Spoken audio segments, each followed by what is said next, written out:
It's not only October, but Terrifier 3 is coming out soon, so I went back and revisited Terrifier 2, and I can't lie, I was wrong about this movie.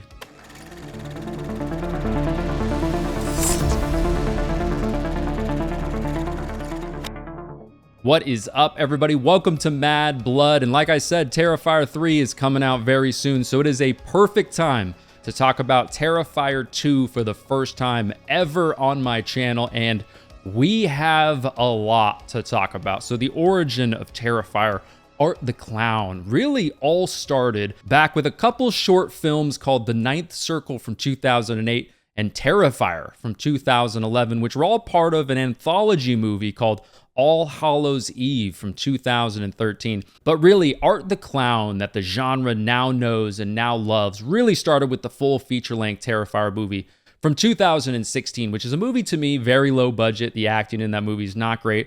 Not much of a story at all in that movie, but I mean, they did an incredible job stretching the budget in that movie. I mean, some of the things they were able to pull off on that type of a budget was incredible, but I look at the first Terrifier movie as a showcase for two things in particular. Art the Clown, of course, building that character, the great look to the character, and just his personality and what he's going to be that we see also, of course, in the second Terrifier movie and upcoming in the third movie, definitely, but also Damien Leone's incredible ability to create some amazing practical effects with not only his gore, but everything in the movie, which in the first Terrifier movie, it is very much a showcase of that, in my opinion. And there's not much of a movie outside of that. But Terrifier 2, there is a lot more to this movie, and we'll talk all about that. But first, I just want to kind of talk about, man, how much this movie just exploded, not necessarily out of nowhere for horror fans, but hardcore horror fans were definitely familiar with the first Terrifier. But this movie is an example of viral marketing without a doubt, and how the internet can just take off with something. I recently went back and revisited the Blair Witch Project from 1999. Obviously, this movie, Terrifier 2, not on that scale. I mean, the Blair Witch made $250 million, but still is another example of how, especially today, TikTok, Instagram, if they catch hold of something, whether it's just one scene in that movie, I mean, it can just take off. And of course, one of the biggest aspects of why the second Terrifier movie was so popular and blew up and continued its theatrical run after it was only supposed to be in theaters for a week, and then got pushed to 2 weeks, and then 3 weeks, and then 4 weeks, was because of all the viral things that everybody was hearing about, like I said, on TikTok and everywhere else, about people fainting, ambulances having to come to the theater. So, I mean, there is going to be a huge niche of people in America that are going to say to themselves, holy shit, I gotta check it out. People just wanted to see what was happening with this movie. And it seems like Damien Leone and the rest of the team behind the first Terrifier movie maybe underestimated how much of a sort of cult following or how much interest kind of the horror genre had in Art the Clown and the rest of that story, because I mean, originally they had a goal of $50,000 on Indiegogo to help raise some more funds for the second Terrifier movie.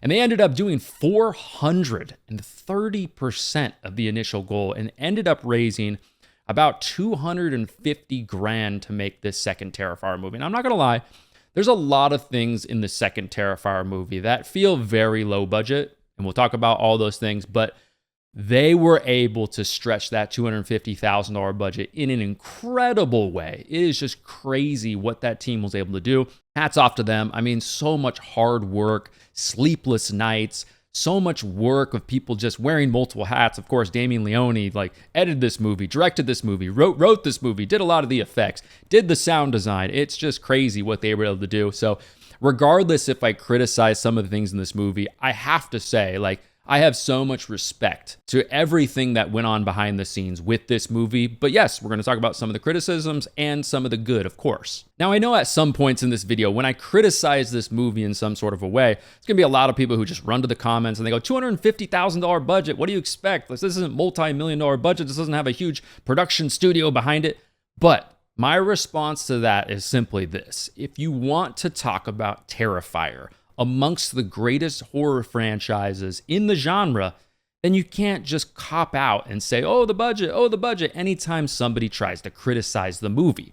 So try to keep that in mind as I say kind of the goods and bads of the movie. You can't really have it both ways. All right, now to get into Terrifier 2, if you've been around my channel for a little bit, you know I love part 2s that either kick off right after the first movie or not too far in the future from the first movie. But right away, Damien Leone, Art the Clown, they are letting us know what shit we are going to get into in this movie. And it is going to be a bloody good time with Art doing his thing. Art gets resurrected and absolutely massacres the coroner, bashes his head in, cracks his head open like he's opening a Christmas present, pulls out the dude's brain, and this opening scene reminds me of the original in some ways, but it is just a juicy and crunchy scene, and it lets you know right away, Art is not fucking around in this one. But yes, Art is still gonna mess around and have some fun while he's doing it. And speaking of Art the Clown, back again playing Art the Clown in this movie is David Howard Thornton.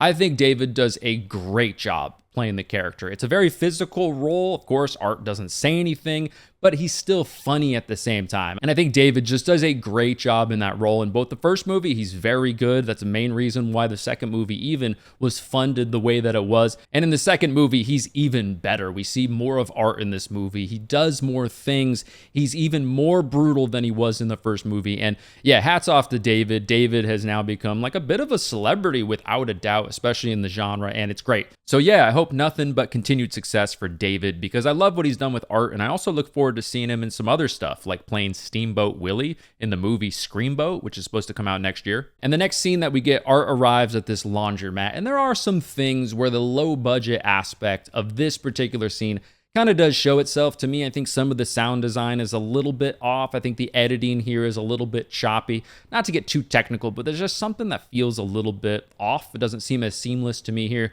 There's also some moments here, the runtime of this movie is very long. There's some moments here that definitely feel like they could have been cut out. I mean, Art's like reading the newspaper and kind of reacting to it and stuff, and that's something that definitely fits his character. But those are just like little scenes that to me just don't really make much sense and don't really like impact the scene all that much. But what's probably most important in the scene, other than the fact that Art brutally massacres another person in the scene, which is a good time, but we get to see this creepy little girl who's almost like a replica of Art in a way. And I find myself watching that scene like, okay, I'm kind of interested, like what's the story behind this? Because Art clearly is the only one that we can see up to this point that can see this little girl. She's creepy. She's doing some weird stuff. She's like pooping out whatever the hell that was on the ground. But it also, like I said, kind of makes me want to stick around longer to find out, okay, what's the story behind this? And then after that, we get the credits, we get the music, and then we kick off like a little bit more like uplifting music. We're kind of here with Sienna as she's working on her costume. Kind of feels like a homage to the original Nightmare on Elm Street where Freddy Krueger's making his glove, which wasn't Robert Englund, by the way, just a little fun fact there. But now we get to meet the Shaw family, the family that's going to be one of the biggest aspects of this movie. We meet Sienna, we meet Jonathan, and we meet Mama Barbara. So Damien Leone has talked about this in the past, how he really, in the second Terrifier movie, wanted to write a character and just needed a character in the story that could rival the popularity of Art in some kind of a way and be really kind of being that one person who could finally hold their own against Art the Clown. Think Nancy and Freddy Krueger, of course. But I also love the dinner scene. The mom gives us that line, how would you feel if, God forbid, he attacked someone in our family and people celebrated him? Yeah, about that. But yeah, Sienna's younger brother, Jonathan, is a very likable character. We'll talk more about Jonathan in a minute, but he's supposed to be like that younger sibling that the family kind of worries about a little bit because Jonathan is now kind of becoming a little bit obsessed with like serial killers and crime and other things like that. And he's pretty young, so they're kind of worrying about him. But yeah, that is a trope we have seen a million times, kind of like in the genre just in general. But I do think Elliot Fulham does a good job playing Jonathan, and I think he's a character that's likable. I'm not going to sit here and say he's the greatest actor of all time or anything like that, but a very likable character, and I think he's a great casting for that character. Somebody I definitely root for, and somebody, you know, I want to follow his story and see what happens. So speaking of acting, I used to be pretty harsh on both of these movies, especially the first one, as far as the acting goes. But when I go back and rewatch Terrifier 2, I do think the acting is better than kind of what I initially thought of the movie. Overall, I mean, it's not amazing by any means. This is very much a low-budget movie, of course, but I do think Lauren Levera does a great job in this movie. I do want to see her get more reps just as an actor. I think she'll just improve more and more and more, but there's something about her I don't know, with Sienna's character, she's very likable. Maybe it's the way the character's written, but I don't know. She just has this sort of charisma and this kind of vibe to her. But it just makes her character somebody I want to root for. I want to follow to the end of the story. I want to find out more about her backstory. Of course, like the family's had this tragedy as well, which, makes you want to root for them more, makes you want the family to finally like get a W. You know what I mean? They've been through some shit, obviously, with their dad, which we'll talk about more in a little bit. But yeah, I'm looking forward to kind of seeing Sienna's evolution in the third movie without a doubt, and hopefully in some other roles with a bigger budget and a bigger production, just to really see what Lauren can do. And to talk about the music and the sound design in this movie a little bit more, there are quite a few scenes in this movie that are kind of distracting to me as far as the music goes. The music is too loud in those scenes. I mean, there's some scenes where it's just like Jonathan talking to her mom or Sienna talking to her mom, and we have this weird eerie music, and it's kind of just like, okay guys, like we don't have to build tension in scenes where it doesn't really make any sense. You can even just have no music. That's okay too, but hopefully in the third movie I do think that gets better. But again, $250,000 budget, not to kind of piggyback off of an excuse that I said earlier, but still, there's only so much you can expect, especially with so many people in the production wearing so many hats. That's just a fact. But yes, I do think the sound design hopefully will be better in the third movie. And yes, of course, I have to talk about the Clown Cafe. And I can't lie, it's a catchy little song. It definitely gets stuck in my head. Props to whoever wrote that. There's a few things I want to talk about with this scene. I mean, I think Art with the Tommy gun, that's a badass looking, cool ass shot. He's just mowing people down with a Tommy gun. But I do think it's a little bit weird how Sienna's character kind of just sits in the playground for a long time. I don't know if it's, one of those dreams where you kind of can't move. We've all had those, right? Almost like a sleep paralysis kind of a thing, but inside of your dream. But overall, like, I think the music is cool. It's catchy. I like that. Everything's kind of creepy. But why, when Art starts slaughtering everybody, does Sienna kind of crawl over to the cereal box and that's where she's going to get the sword out of? I don't know. It just seems a little weird. It seems a little bit confusing to me, but I get it. It's a horror trope. It's a dream, right? Anytime you have a dream in a horror movie, you can kind of just throw a bunch of weird shit that doesn't really make any sense, and you can kind of just say, well, it's a dream. And I will say, I do really appreciate the effort in Terrifier 2 to put more of an effort into getting to know our characters a lot more. Like, we follow Jonathan at school, and we kind of see how the other kids a little bit interact with him at school, how the teachers treat him a little bit, and how they kind of view him a little bit. I think that's important in this movie. Hopefully in the third movie, they just expand upon that way more, which I'm pretty confident they will. Also, it's pretty damn cool. We get a little Felissa Rose cameo, Angela from Sleepaway Camp, playing the principal in this movie for a minute. Always great to see Felissa and everything, so that's cool too. That's a little cherry on top. But when does Art the Clown, that horror fans know and love, really show up in this movie? Well, in my opinion,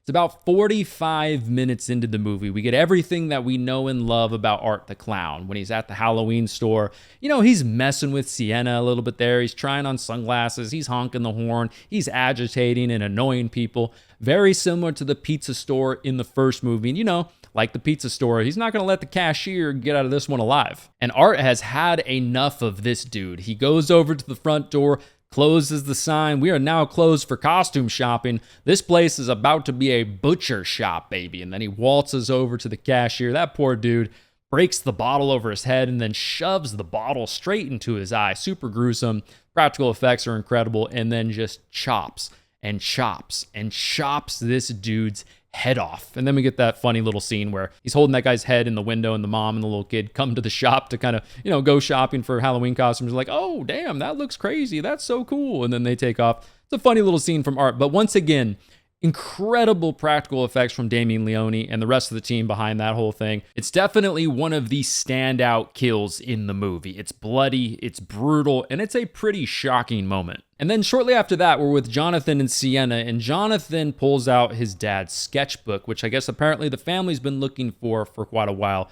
And this is when the movie starts to make you think about the backstory and the underlying story with Art and the family, why they're targeting Sienna, why is he following Sienna? Makes you start to think and makes you want to see more, because some of the sketches of Art the Clown in the dad's sketchbook, you've got like this newspaper article cutout of the girl, who's the little girl that we saw not only with Art at the laundromat, but Jonathan's now also starting to see this little girl. And it makes you wonder, why is that happening? Why is this girl, this news article in their dad's sketchbook about this girl dying that looks exactly like the girl that he's seen, died at a carnival not too long ago. Why is Jonathan seeing these things? Why is Sienna starting to have these weird dreams and weird visions about Art? What is going on here? And it makes you kind of wonder, and it makes me want to stick around to find out more information about that story. Now, at this point, the movie is very much leading us to believe that Sienna is basically having this mental breakdown. She kind of had a mental breakdown at school. She's hearing things even on the news, like she heard her name and things like that. But I don't think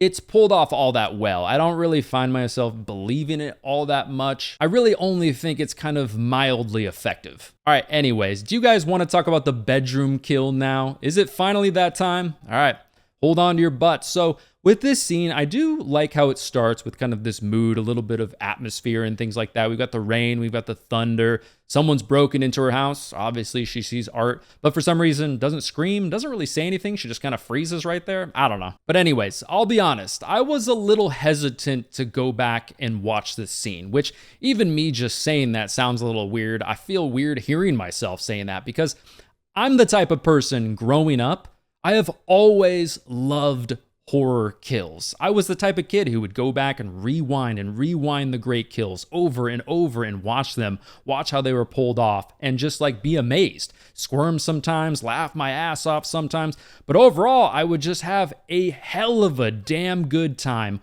watching all of the iconic kills in horror. I've always loved that. I mean, hell, my channel's name is Mad Blood. And let me preface what I'm about to say with two things. Damien Leone's effects work is very, very good, and not a damn thing in this movie offends me. But this kind of gore just really isn't my thing, like this long, drawn-out torture, mutilation type of gore. It's just not really my type of thing. Does it ruin the movie for me? No. But to me, just my flavor, what I like in my kills in horror movies, I do think that this kill overstays its welcome in my opinion. Like if Art would have just like sliced her, snapped her arm, then ripped her arm off, and then we cut to Sienna at the party, dope. It would still be brutal as hell, but we would have to use our imagination a little bit to kind of figure out and piece together the rest. But I get it though, like this is Art's shtick, right? He's this relentless maniac. And they want to paint him as like the most brutal horror villain we can possibly imagine. I get it. I do though think it's funny as hell how Art starts serving the kids candy out of the head and it's just like moist and juicy and nasty. And they're making little comments about it like, oh, mom, this is sick. And the mom's like, don't worry about it. It's just fake blood. That's just classic Art the Clown right there. And once again, another one of those little things that separates Art from a lot of the other horror villains in the genre. I will say though, when Sienna's mom finds her car vandalized in the garage, maybe should have done a couple more takes on that one. It felt like someone like 2 seconds before the scene was shot was just like, all right, give me surprised, but also mad, but also speechless. All right, go. By the way, this movie just reminds you how shitty high school friends can be sometimes. Like Sienna's friend drops a Molly in her drink and then gets pissed at her and yells at her because she freaks out later. And then gets even more mad because she needs to go pick up her brother at this carnival, this abandoned carnival, because he might be in danger. Like, great friend. So yes, next Art has captured Jonathan and is now leading Sienna to this carnival, which I know carnivals and horror movies, we've seen it a million times, but regardless, I still think it's a cool ass setting for a horror movie. And I think here it was a smart creative choice by Damien Leone on how he told us about the history of what happened to Sienna and Jonathan's dad. We've got Brooke here in the car with her dude. Sienna has gone off looking for Jonathan, and Brooke's just telling the guy like kind of why she's acting so weird, kind of a little bit about her history, and that's how we find out about what happened to her dad, who is apparently being abusive, acting really weird, was kind of seeing things, I guess, which is, you know, makes us start to think, and then eventually like drove his car drunk apparently into like a transformer and then burned alive. A brutal backstory, but also makes you think about the parallels with the rest of the story and what we've already seen, and makes me wonder, okay, what really happened to their dad? Because I know that is not the entire story. And yeah, this is Terrifier, so we can't go too long without talking about some more gore. Yeah, this is the moment when Brooke's guy, Jeff, doesn't get his dick cut off. Art just comes up and just rips that thing straight off. And especially as a dude, I'm just like, damn. And I will say, I do really enjoy kind of the overall atmosphere and just the way this entire ending is shot. You've got kind of this haunted house feel to it, which is great. but the overall just like grittiness of it. And it's got, of course, that classic Terrifier, like bluish tones to it without a doubt, but just overall the set design and just how it looks at the end of this movie is great. Brooke, though, gets it, man. I mean, first of all, she's in this bathroom that nobody would ever want to take a dump in, but Art like dumps acid all over her face, and then he finally puts to use like the leg of that table with all the shit that he's put into it onto her, and he is just beating the hell out of another super gory scene.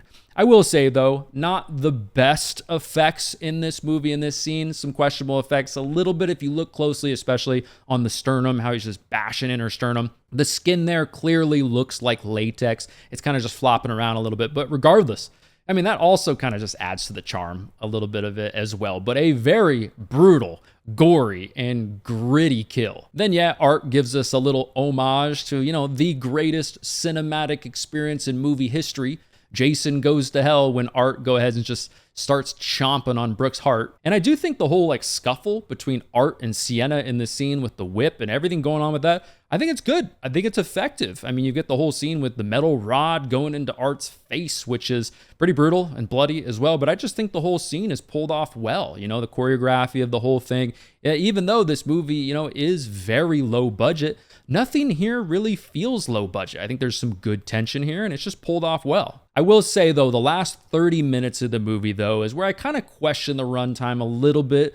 There's definitely some scenes here that, to me, kind of linger a little bit too long. Like, it's basically a silent film for the last 30 minutes of the movie, other than, like, some grunting and screaming. And we also don't really get any subtleties of what's really going on here through the last little bit of this movie. Like, why is Art targeting these two? Maybe some little subtle hints at, like, what's going on with the dad. I mean, I know they use some stuff with the sword and some other things like that, which makes you think, but they don't really give you any answers. So although like the set design and everything looks really cool and the gore is great and all of that, I do think the last maybe 30 minutes of the movie drags a bit for me. Also, the water chamber scene, that's one of those scenes that is a cool visual effect, but feels a little disjointed and a little bit random for the movie. It feels like one of those things that when you're kind of coming up with the concept for a movie, you think about, oh man, wouldn't it be cool if we had a scene that was like in water, but in like a chamber?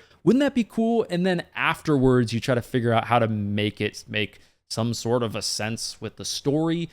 And in this, it feels kind of like that. Like, it's a cool scene that looks good, but it doesn't really create, to me, like a cohesive story. And then, so yeah, Sienna ends up drowning in that little water chamber thing. And then while Art is basically like chewing on Jonathan, the sword like resurrects Sienna in some kind of a way. Another story we don't really know that much about yet. It looks like it kind of heals her wounds, maybe. I don't know. They kind of light up a little bit and stuff like that. But regardless, apparently the Molly has finally worn off because Sienna is not fucking around in this scene. She goes up to Art, starts slicing him all up, and then eventually does cut his head off. But damn it, the little demon girl's got to ruin all the fun and just take Art's head away. Then the credits roll, and we get a pretty important post-credit scene. And as far as post-credit scenes go, just in general, I'm not a big fan of them. Don't necessarily hate them, but I always feel like if it's an important thing or something you really want people to see, put it in the damn movie. You know, people are inevitably going to miss it, especially like if it's pretty important. Do you want people to miss it? Do you want them to have to go back on YouTube or something like that and check it out? Just put it in the damn movie. But anyway, so we cut to this mental hospital where we're following Victoria, the girl, the victim, one of the victims from the first movie who got all mutilated and messed up. Great practical effects, by the way, on her face. But she's in there. Something weird is going on. Like, she's pregnant all of a sudden. And then we see, you know, the nurse gets the pleasure of seeing that she gave birth to Art the Clown's head, which is also alive, which looks great. The effects there, especially for a low budget movie like that, everything in this scene looks pretty damn good. But yeah, so Victoria apparently, you know, has got the gnarly head of Art the Clown that she just had the pleasure of giving birth to, which of course leaves the door open for Art the Clown's return in another sequel. Now, I have always wished that in Terrifier 2, we would have gotten more answers. I mean, we're 2 movies in and we've virtually gotten no answers. We've gotten more things that we're wondering about, which definitely keeps people wanting more and more. I get that. But still, I wish we would have gotten just a little bit more answers in the second movie. I mean, hopefully in the third movie we do, and it kind of sounds like we probably will. But one gripe that I've had, especially with the first movie, but also in the second movie, is this script at times, and some of the things that I'm seeing on screen feels like one of those and then type of a scripts. It's like this happens, and then this happens, and then this happens, and then this happens. Where is the cohesion with some of these crazy scenes? It seems like the movie, the concept is like we come up with this scene, and then this scene, and then this scene. They don't always make a lot of sense together, but then we're going to kind of scramble and come up with some sort of a story to piece these all together. I do kind of feel that way. I mean, this movie definitely less than the first movie. This movie is much more cohesive. There's much more of a story. There's way more backstory to the characters and all that, which is great. I love that. But still, I wish the story in Terrifier 2 was a little more cohesive, and hopefully that's improved in the third movie, especially considering it'll have damn near 10 times the budget. And although Terrifier, without a doubt, is still a movie that is pretty much reserved only for hardcore slasher fans. I mean, you're not going to tell your random friend to go see Terrifier because they're probably going to leave the theater and be like, what the fuck is wrong with this person? But still, not that there's anything wrong with that. Who cares, really, in the end? But regardless, with Terrifier 2, man, there's just something unique about this movie. I mean, the distinct just look and feel of Terrifier is hard to explain. I have a hard time putting my finger on it. I don't know what it is. Maybe it has to do with the lower budget. I mean, that happens a lot. You get a distinct feel and a distinct kind of a vibe that comes with a kind of like guerrilla warfare type of a movie, which is great. But yeah, Terrifier just has a very distinct feel to it. And I'm sure a lot of that has to do with some of the scenes lingering, some of the gore, of course, lingering. It has to do a lot with you remembering this movie. And in the end, I think when you create a product or a movie, whatever you do, whether you're a painter or whatever it is, especially in movies though, I think you always want to make sure that your audience feels something. You know what I mean? You never want your audience to leave and feel nothing and forget about the movie in 2 days.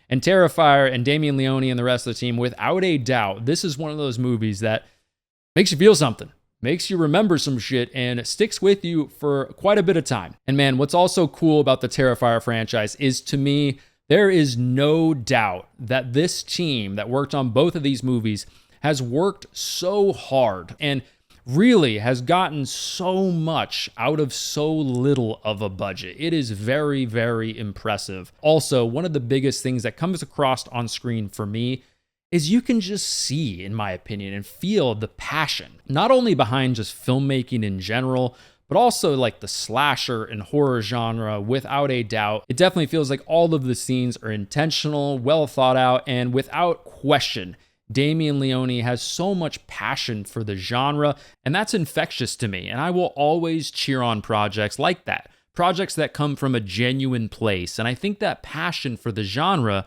comes across on screen. So all in all, I'll admit, I was wrong about Terrifier 2. I didn't really like this movie all that much when it first came out, but I will say, do I absolutely love Terrifier 2?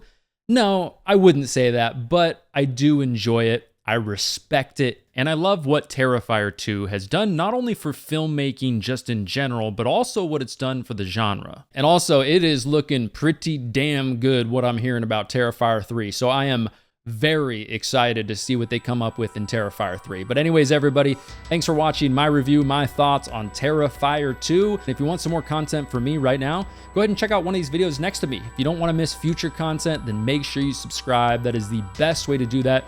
I also have the Patreon if you're interested in supporting the channel. But anyways, everybody, my name is Matt, and I will talk to you in the next one.